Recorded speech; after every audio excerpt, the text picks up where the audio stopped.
وہ باغ میں آیا جہاں حیا پہلے سے بیٹھی تھی۔ اس کے ہاتھ میں کتاب تھی مگر اس کی نظریں کہیں اور تھی، جیسے وہ جسمانی طور پر تو وہاں موجود ہو مگر ذہنی طور پر کسی اور ہی دنیا میں ہو۔ سکندر خان آہستہ سے اس کے سامنے آ کر کھڑا ہوا اور اس بار اس کے چہرے پر سختی نہیں تھی بلکہ ایک گہری سنجیدگی تھی۔ مجھے تم سے بات کرنی ہے، اس نے کہا۔ حیا نے سر اٹھایا، اس کی آنکھوں میں اب خوف کم اور سوال زیادہ تھا۔ سکندر خان نے گہری سانس لی اور کہا، اس دن جو ہوا تھا وہ صرف تمہارے بھائی کا قصور نہیں تھا، یا میرے بھائی کا مکمل سچ تھا۔ یہ سنتے ہی حیا خاموش ہو گئی۔ سکندر خان نے اپنی جیب سے ایک پرانا کاغذ نکالا اور اس کی طرف بڑھایا۔ یہ جرگے کی وہ اصل رپورٹ ہے جو دبائی گئی تھی۔ حیا نے کانپتے ہاتھوں سے وہ کاغذ لیا۔ جیسے جیسے وہ اسے پڑھتی گئی اس کے چہرے کا رنگ بدلتا گیا۔ اس میں لکھا تھا کہ لڑائی صرف حماد اور شہباز کے درمیان نہیں تھی بلکہ اس دن وہاں تیسرا شخص بھی موجود تھا جس نے دونوں کے جھگڑے کو مزید بڑھایا تھا، اور اسی دوران حادثاتی طور پر شہباز کو شدید چوٹ آئی تھی۔ مگر اصل بات یہ تھی کہ جرگے نے سچ کو چھپا کر فیصلہ پہلے سے طے کر لیا تھا تاکہ دو طاقتور خاندانوں کی دشمنی کو صلح کے نام پر ختم کیا جا سکے۔ حیا کے ہاتھ کانپنے لگے۔ اسے یقین نہیں آ رہا تھا کہ اس کی پوری زندگی ایک جھوٹے فیصلے کی بنیاد پر بدل دی گئی تھی۔ اس کی آنکھوں میں آنسو آ گئے اور وہ آہستہ سے بولی، تو ہم دونوں، اس کی آواز ٹوٹ گئی، ہم دونوں صرف ایک جھوٹ کی سزا ہیں؟ سکندر خان خاموش ہو گیا کیونکہ اس سوال کا جواب اس کے پاس بھی نہیں تھا۔ وہ چند لمحے صرف اتنا بولا، میں بھی اسی سچ کو تلاش کر رہا ہوں جس نے ہم دونوں کو قید کر رکھا ہے۔ اس دن پہلی بار دونوں کے درمیان نفرت کی دیوار میں ایک بڑی درار پڑ چکی تھی، کیونکہ اب مسئلہ صرف دشمنی کا نہیں تھا بلکہ ایک ایسے سچ کا تھا جو اگر سامنے آ گیا تو کئی رشتے ٹوٹ بھی سکتے تھے اور کئی حقیقتیں بدل بھی سکتی تھی۔ حیا اس دن دیر تک باغ میں بیٹھی رہی مگر اس بار اس کی خاموشی میں پہلے جیسا مردہ پن نہیں تھا۔ اس کے اندر درد کے ساتھ ساتھ ایک نیا حوصلہ بھی جنم لے رہا تھا، اور سکندر خان دور کھڑا اسے دیکھ رہا تھا، یہ سوچتے ہوئے کہ شاید اب وقت آ گیا ہے کہ وہ صرف سردار نہیں بلکہ ایک سچ کا سامنا کرنے والا انسان بنے۔ جرگے کی فائل دیکھنے کے بعد حیا کے اندر سب کچھ بدل رہا تھا مگر یہ تبدیلی آسان نہیں تھی۔ اس کے ذہن میں ایک ساتھ کئی سوال لڑ رہے تھے۔ وہ شخص جسے وہ اپنے بھائی کی موت کا ذمہ دار سمجھتی آئی تھی اب خود بھی کسی بڑے جھوٹ کا شکار نظر آ رہا تھا، مگر دل پھر بھی پوری طرح اس پر یقین کرنے کو تیار نہیں تھا، کیونکہ جب اعتماد ٹوٹتا ہے تو وہ آہستہ آہستہ بنتا ہے۔ سکندر خان بھی اب پہلے جیسا سخت نہیں رہا تھا۔ اس کے لہجے میں تھکن اور آنکھوں میں ایک مسلسل بے چینی تھی۔ وہ ہر دن کسی نہ کسی بہانے سے پرانی حقیقتوں کو کھنگالتا، ملازمین سے سوال کرتا اور پرانے گواہوں کو تلاش کرنے کی کوشش کرتا، مگر ہر طرف سے اسے ایک یا تو خاموشی ملتی یا خوف۔ ایک دن حیا خود سکندر خان کے پاس آئی۔ یہ پہلا موقع تھا کہ وہ بغیر بلائے اس کے سامنے کھڑی تھی۔ اس کے ہاتھ کانپ رہے تھے مگر آواز میں ایک عجیب سی ہمت تھی۔ میں مزید خاموش نہیں رہ سکتی، اس نے آہستہ سے کہا۔ سکندر خان نے حیرت سے اسے دیکھا۔ وہ سمجھ نہیں پا رہا تھا کہ یہ لڑکی وہی ہے جو کبھی بات بھی نہیں کرتی تھی، اگر بات کرتی تو ڈرتی تھی۔ میں بھی نہیں چاہتا کہ تم خاموش رہو، اس نے جواب دیا۔ حیا نے گہری سانس لی اور کہا، اگر یہ سچ ہے کہ اس دن وہاں تیسرا شخص تھا تو پھر ہمیں اسے تلاش کرنا ہوگا۔ یہ سن کر سکندر خان نے سر ہلایا کیونکہ یہی وہ رستہ تھا جس پر وہ خود بھی چلنا چاہتا تھا مگر اکیلے نہیں جا سکتا تھا۔ اسی دوران دونوں نے فیصلہ کیا کہ وہ جرگے کے فیصلے کو دوبارہ کھولیں گے، چاہے اس کے لیے انہیں پورے گاؤں کے خلاف ہی کیوں نہ جانا پڑے۔ اگلے چند دن دونوں نے خاموشی سے پرانے لوگوں سے ملنا شروع کیا، مگر ہر بار انہیں دھمکی ملتی یا بات بدل دی جاتی جیسے پورا نظام ہی سچ کو چھپانے کے لیے بنا ہو۔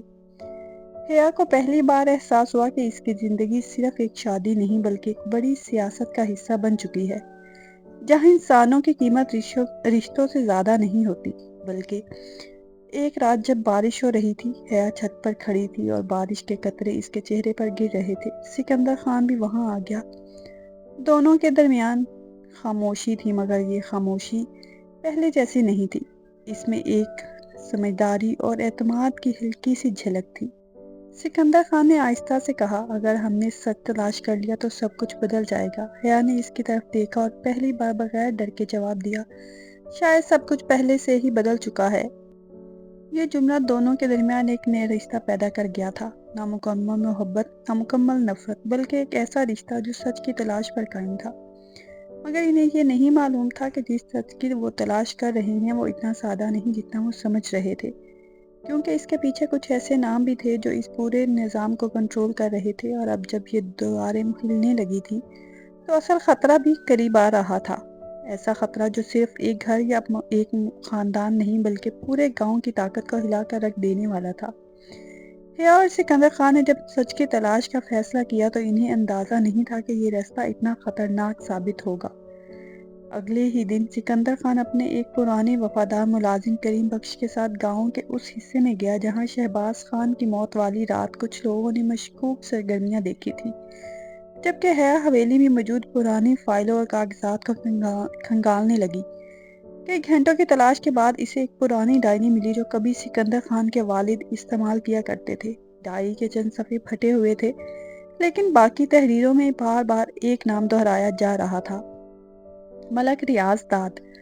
حیا نے حیرت سے وہ نام کئی بار پڑھا، کیونکہ گاؤں میں یہ شخص ہمیشہ جرگوں میں انصاف پسند اور معزز سمجھا جاتا تھا۔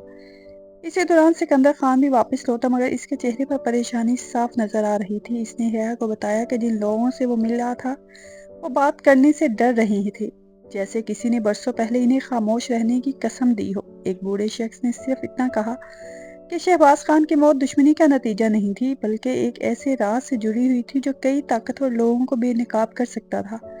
یہ سن کر حیا کے دل کی دھڑکن تیز ہو گئی۔ دونوں رات گئے تک ڈائری اور دیگر کاغذات کا جائزہ لیتے رہے۔ اچانک ایک پرانے لفافے سے ایک تصویر نکل کر زمین پر گری۔ تصویر میں شہباز خان، ملک ریاض داد اور دیگر افراد ایک ساتھ کھڑے مسکرا رہے تھے۔ حیا نے تصویر اٹھائی اور غور سے دیکھنے لگی۔ تصویر کے پچھلے حصے پر تاریخ لکھی ہوئی تھی اور ساتھ چند الفاظ درج تھے: اگر یہ راز کھل گیا تو سب کچھ ختم ہو جائے گا۔ یہ الفاظ دیکھ کر دونوں ایک دوسرے کو خاموشی سے دیکھنے لگے۔ معاملہ اب صرف ایک قتل کا نہیں لگ رہا تھا، بلکہ برسوں سے چھپائے گئے کسی پرانے کھیل کا حصہ محسوس ہو رہا تھا۔ اسی لمحے حویلی کے مرکزی دروازے پر زوردار دستک ہوئی۔ رات کافی گزر چکی تھی، اس وقت کسی کا آنا معمولی بات نہیں تھی۔ سکندر خان فوراً باہر نکلا، جبکہ حیا بھی فاصلے سے دیکھنے لگی۔ دروازہ کھولا گیا تو باہر کوئی موجود نہیں تھا، صرف ایک بند لفافہ زمین پر پڑا تھا۔ سکندر نے لفافہ اٹھایا اور کھول کر پڑھنا شروع کیا۔ چند لمحوں بعد اس کا چہرہ سخت ہو گیا۔ حیا بے چینی سے اس کے قریب آئی۔ لفافے میں صرف ایک جملہ لکھا تھا: جو لوگ ماضی کے قبرستان کھودتے ہیں وہ اکثر خود دفن ہو جاتے ہیں۔ حیا کے ہاتھ بے اختیار کانپ گئے، جبکہ سکندر خان کی آنکھوں میں پہلی بار خطرے کا ایک واضح جھلک نظر آئی۔ انہیں سمجھ آ چکی تھی کہ ان کی ہر حرکت پر نظر رکھی جا رہی ہے، اور جو بھی اصل مجرم تھا وہ اب خوفزدہ بھی تھا اور بیدار بھی۔ یہ کھیل اب پہلے سے کہیں زیادہ خطرناک ہو چکا تھا، اور شاید اگلا قدم انہیں سچ کے قریب بھی لے جا سکتا تھا، اور موت کے بھی۔ لفافے میں لکھی گئی دھمکی نے حویلی کی فضا کو مزید بوجھل کر دیا، مگر حیرت کی بات یہ تھی کہ خوف کے باوجود حیا کے دل میں پہلی بار کمزوری کے بجائے ایک عجیب سی ہمت پیدا ہو رہی تھی۔ وہ جان چکی تھی کہ اگر کوئی انہیں روکنے کی کوشش کر رہا ہے تو اس کا مطلب یہی ہے کہ وہ سچ کے قریب پہنچ رہے ہیں۔ اگلی صبح سکندر خان نے حویلی کے محافظوں کو چوکس رہنے کا حکم دیا اور خود اس تصویر اور ڈائری کے بارے میں مزید معلومات حاصل کرنے نکل گیا۔ حیا نے بھی خاموش نہ بیٹھنے کا فیصلہ کیا۔ اسے ڈائری کے ایک ایک صفحے پر ایک پرانے کنویں کا ذکر ملا تھا، جو برسوں پہلے گاؤں کے باہر واقع ایک ویران باغ کے قریب تھا۔ شام ڈھلنے سے پہلے وہ سکندر خان کے ساتھ وہاں پہنچ گئی۔ باغ تقریباً اجڑ چکا تھا، درخت سوکھے ہوئے تھے اور ہر طرف خاموشی پھیلی ہوئی تھی۔ دونوں نے کافی دیر تک وہاں تلاش کی، مگر کچھ خاص نہ ملا۔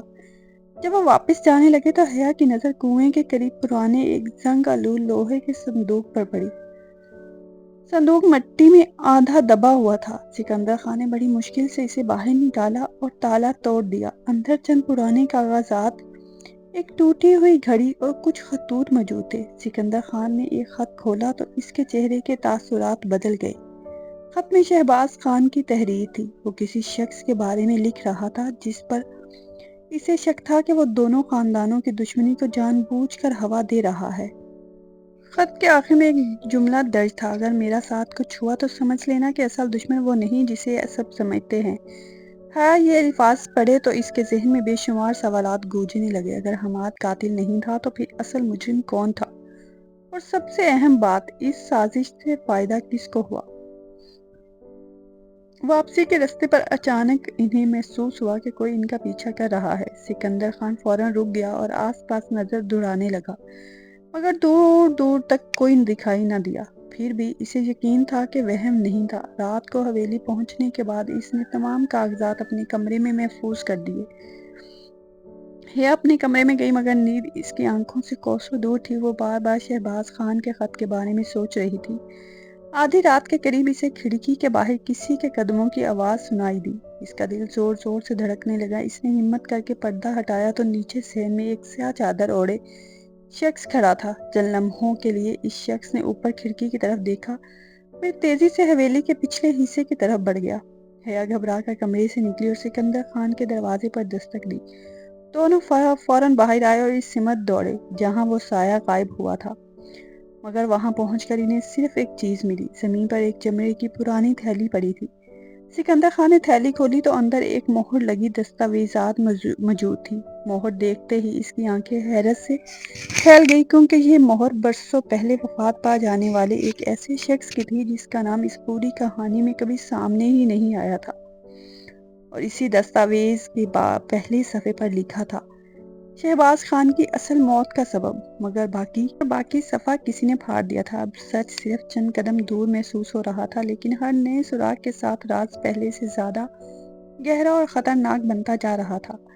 حویلی کے بڑے کمرے میں رات گئے تک خاموشی چھائی رہی۔ سکندر خان اور حیا اس نامکمل دستاویز کو بار بار دیکھ رہے تھے جس کا اہم حصہ پھاڑا جا چکا تھا۔ اتنے مہینوں کی تلاش کے بعد وہ اس مقام پر پہنچ چکے تھے جہاں سچ ان کے سامنے آنے ہی والا تھا، مگر ہر راز کی طرح یہ راز بھی خود کو ہی آخری لمحے تک چھپائے رکھنا چاہتا تھا۔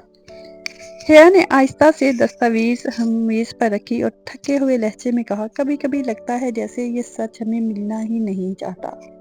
سکندر خان نے پہلی بار اس کی طرف ایسے دیکھا جیسے وہ صرف اپنی ذمہ داری نہیں بلکہ اس کی فکر بھی کرتا ہو۔ اس نے نرمی سے جواب دیا، اگر سچ نہ ملتا تو ہم یہاں تک نہ پہنچتے۔ اب منزل دور نہیں ہے۔ حیا نے محسوس کیا کہ اس کی آواز میں وہ سختی نہیں رہی جو کبھی اس کی پہچان تھی۔ اگلے دن ایک غیر متوقع واقعہ پیش آیا۔ کریم بخش نے آ کر اطلاع دی کہ گاؤں کا ایک بہت بوڑھا شخص اللہ دیتا شدید بیمار ہے اور مرنے سے پہلے سکندر خان سے ملنا چاہتا ہے۔ سکندر اور حیا فوراً اس کے گھر پہنچے۔ بوڑھا شخص کمزور سانسوں کے ساتھ چارپائی پر لیٹا تھا۔ اس نے دونوں کو قریب بلایا اور کانپتی ہوئی آواز میں کہا، میں برسوں سے ایک بوجھ اٹھائے ہوئے ہوں۔ شہباز خان کا قتل حماد نے نہیں کیا تھا۔ یہ سنتے ہی حیا کی آنکھوں میں آنسو آ گئے۔ بوڑھے نے بتایا کہ اصل سازش ملک ریاض داد نے کی تھی۔ زمین اور اثر و رسوخ کی جنگ میں وہ دونوں کے خاندان کو ایک دوسرے کے خلاف کرنا چاہتا تھا۔ شہباز خان اتفاقاً اس کے راز تک پہنچ گیا تھا، اسی لیے اسے رستے میں ہٹا دیا گیا۔ بعد میں جھوٹے ثبوتوں کے ذریعے الزام حماد پر ڈال دیا گیا اور جرگے کو بھی گمراہ کیا گیا۔ اللہ دتا نے مزید بتایا کہ اس کے پاس برسوں پہلے کے چند اصل کاغذات محفوظ ہیں جو اس حقیقت کو ثابت کر سکتے ہیں۔ یہ سن کر حیا کی دنیا جیسے رک گئی۔ جس بھائی کو وہ برسوں قاتل سمجھتی رہی تھی وہ بے گناہ تھا، اور جس شادی کو وہ اپنی سزا سمجھتی تھی وہ دراصل ایک جھوٹ پر قائم فیصلہ تھا۔ واپسی کے سفر میں وہ خاموش رہی۔ اس کی آنکھوں میں آنسو تھے مگر دل میں عجیب سا سکون بھی تھا۔ اچانک اس کے قدم لڑکھڑا گئے۔ سکندر خان نے فوراً اسے سہارا دیا۔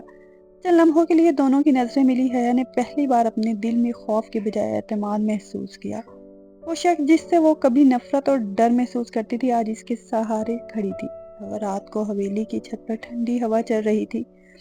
حیا آسمان کی طرف دیکھ رہی تھی جب سکندر خان اس کے پاس آ کر کھڑا ہوا۔ کچھ دیر دونوں خاموش رہے، پھر سکندر خان نے دھیمی آواز میں کہا، اگر وقت واپس آ سکتا ہے تو میں کبھی تمہیں اس فیصلے کا حصہ نہ بننے دیتا۔ حیا کی آنکھوں میں نمی آ گئی۔ اس نے پہلی بار دل کی بات کہی، شاید میں بھی پہلے یہی سوچتی تھی، لیکن آج اگر ماضی بدل جائے تو شاید میں یہ سفر بھی نہیں بدلنا چاہوں گی۔ سکندر خان حیرت سے اس کی طرف دیکھنے لگا۔ حیا نظریں جھکا کر مسکرا دی۔ ان دونوں کے درمیان اب بھی شرم اور خاموشی موجود تھی، مگر ان خاموشیوں میں فاصلے نہیں رہے تھے۔ اسی لمحے انہیں احساس ہوا کہ سچ سامنے آنے کے بعد ان کی زندگی بھی ایک نئے موڑ پر پہنچ چکی ہے۔ اب صرف ایک قدم باقی تھا، اصل ثبوت سب کے سامنے لا کر برسوں پرانے جھوٹ کو دفن کرنا، اور یہی قدم ان کی کہانی کو اس کے انجام تک لے جانے والا تھا۔ فلوح صبح ہوتے ہی پورے گاؤں میں ایک بار پھر جرگہ بلایا جانے کی خبر پھیل گئی۔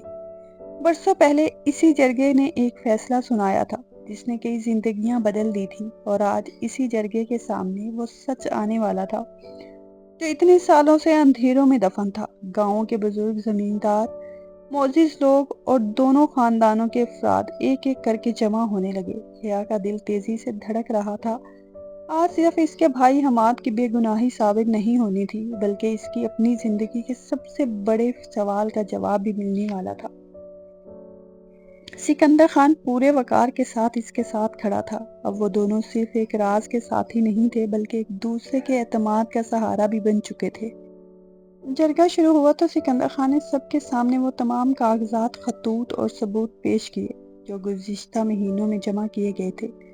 پھر اللہ دتہ کے بیان کو بھی پڑھ کر سنایا گیا۔ جب ملک ریاض داد کا نام سامنے آیا تو پورے جمع میں سرگوشیاں شروع ہو گئی۔ کئی لوگ حیران تھے اور کئی ایسے بھی تھے جو برسوں سے اس حقیقت کو جانتے تھے مگر خوف کی وجہ سے خاموش رہے تھے۔ تمام ثبوتوں کے بعد یہ بات واضح ہو گئی کہ شہباز خان کے قتل کے پیچھے ایک سازش تھی، اور حماد کو جان بوجھ کر مجرم بنایا گیا تھا تاکہ اصل مجرم تک بچ سکے اور دونوں خاندانوں کے درمیان دشمنی برقرار رہے۔ یہ سن کر حماد کی آنکھوں سے آنسو بہنے لگے۔ برسوں کا بوجھ جیسے ایک لمحے میں اتر گیا تھا۔ حیا بھی خود پر قابو نہ رکھ سکی، وہ رو پڑی، مگر یہ آنسو درد کے نہیں بلکہ ایک طویل قید سے آزادی کے تھے۔ جرگے کے بزرگوں نے سر جھکا کر اعتراف کیا کہ ان سے بہت بڑی غلطی ہوئی تھی۔ پورے گاؤں کے سامنے حماد کو بے گناہ قرار دیا گیا اور اس پر لگایا گیا الزام ختم کر دیا گیا۔ جرگہ ختم ہونے کے بعد لوگ آہستہ آہستہ منتشر ہونے لگے، مگر حیا ایک جگہ خاموش کھڑی رہی۔ اس کے دل میں ایک اور سوال باقی تھا۔ اب جب کہ یہ ثابت ہو چکا ہے کہ اس کی شادی ایک جھوٹے الزام کے نتیجے میں ہوئی تھی، تو کیا ہوگا؟ اس نے نظریں اٹھا کر سکندر خان کو دیکھا۔ سکندر چند لمحے خاموش رہا، پھر سب کے سامنے بولا، حیا، تم آج ہر بندھن سے آزاد ہو۔ اگر تم چاہو تو اپنے بھائی کے گھر واپس جا سکتی ہو۔ میں تم پر کوئی حق جتانا نہیں چاہتا۔ یہ الفاظ سن کر حیا کی آنکھوں میں نمی اتر آئی۔ چند ماہ پہلے یہی آزادی اس کا سب سے بڑا خواب تھی، مگر آج اس خواب کی تعبیر بدل چکی تھی۔ اس نے دھیرے سے کہا، میں اس حویلی میں مجبوری سے آئی تھی، لیکن آج اگر یہاں رہوں گی تو اپنی مرضی سے رہوں گی۔ پورے ماحول میں خاموشی چھا گئی۔ سکندر خان نے حیرت سے اس کی طرف دیکھا۔ حیا نے پہلی بار اعتماد سے اس کی آنکھوں میں دیکھا اور کہا، رشتے صرف فیصلوں سے نہیں بنتے، انسانوں کے رویوں سے بنتے ہیں۔ آپ نے مجھے عزت دی، حوصلہ دیا اور خود کو کبھی مجھ پر مسلط نہیں کیا۔ شاید اسی لیے آج میرا دل آپ کے ساتھ جڑا ہوا محسوس ہوتا ہے۔ سکندر خان کے چہرے پر ایک نرم سی مسکراہٹ نمودار ہوئی، وہ مسکراہٹ جو برسوں پہلے کہیں کھو گئی تھی۔ حماد بھی آگے بڑھا اور اپنی بہن کے فیصلے پر خوشی کا اظہار کیا۔ پہلی بار دونوں خاندانوں کے درمیان نفرت کی جگہ سکون نے لے لی۔ چند ماہ بعد حویلی کی فضا مکمل طور پر بدل چکی تھی۔ جہاں کبھی خاموشی، خوف اور اداسی بسیرا کیے ہوئے تھے، وہاں اب زندگی کی رونقیں لوٹ آئی تھی۔ حیا کے چہرے پر وہ مسکراہٹ واپس آ چکی تھی جو برسوں پہلے کہیں کھو گئی تھی، اور سکندر خان کے دل کا ویران پن بھی ختم ہو چکا تھا۔ ان دونوں نے مل کر نہ صرف اپنی زندگی کی نئی شروعات کی بلکہ دونوں خاندانوں کے درمیان محبت اور اعتماد کا رشتہ بھی قائم کر دیا۔ یوں ایک ایسی کہانی جو دشمنی، خون اور مجبوری سے شروع ہوئی تھی، اعتماد، سچائی اور محبت پر ختم ہوئی۔ بعض اوقات تقدیر ہمیں وہاں لے جاتی ہے جہاں ہم کبھی جانا نہیں چاہتے، مگر وہیں ہمیں وہ لوگ مل جاتے ہیں جن کے بغیر زندگی کبھی ادھوری ہوتی ہے۔ بہت شکریہ۔ کہانی پسند آئی ہو تو فیڈ بیک ضرور دیجیے گا۔ جزاک اللہ۔ اللہ حافظ۔